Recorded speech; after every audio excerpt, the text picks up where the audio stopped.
এটা কি মাছ বলুন তো বন্ধুরা? ঠিক দেখেছেন, কাতলা মাছ। কথায় আছে না, কাতলা মাছের পাতলা ঝোল। আজকে এই রেসিপিটা করে আমি দেখাবো। দেখুন, কাতলা মাছটাকে নুন হলুদ দিয়ে মাখিয়ে রেখেছি, আলুটা কেটে রেখেছি, এখানে মশলাটা রেডি করেই রেখেছি। পেঁয়াজ কুচি, রসুন, আদা, কাঁচা লঙ্কা, গোলমরিচ, ধনে, জিরে, টমেটো, হলুদ আর অল্প সামান্য শুকনো লঙ্কার গুঁড়ো। তো পেঁয়াজটা এখানে বাটবো না, আর সব মশলা মিক্সিতে বেটে নেব। চলুন এবার রেসিপিটা করে দেখানোই যাক, কিভাবে বানাচ্ছি দেখবেন। কড়ায় মাছ ভাজার জন্য তেল দিয়ে দিলাম, একে একে মাছগুলো ভেজে নেব। মাছগুলো ভালো করে ভেজে নিয়েছি।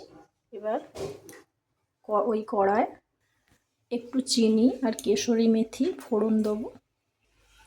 এইবার পেঁয়াজগুলো দিয়ে দেবো, পেঁয়াজগুলো দিয়ে ভালো করে নেড়ে নেব।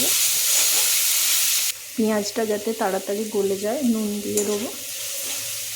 পেঁয়াজটা দেখুন ভাজা ভাজা হয়ে গেছে। এবার আলু দিয়ে দেবো,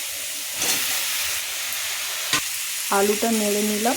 এবার হলুদ আর শুকনো লঙ্কা দিয়ে দেবো, এইটা দিয়ে নেড়ে নেবো ভালো করে। আলুটা কষানো হয়ে গেছে, এবার মিক্সির মশলাটা দিয়ে দেবো।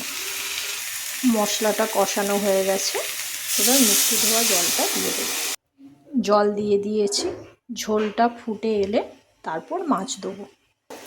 ঝোলটা ফুটে গেছে, এবার মাছগুলো একে একে দিয়ে দেবো।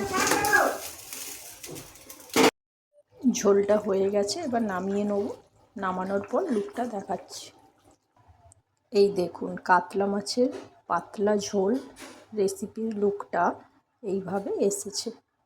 আপনারা করবেন, করে দেখবেন, খুবই ভালো লাগবে।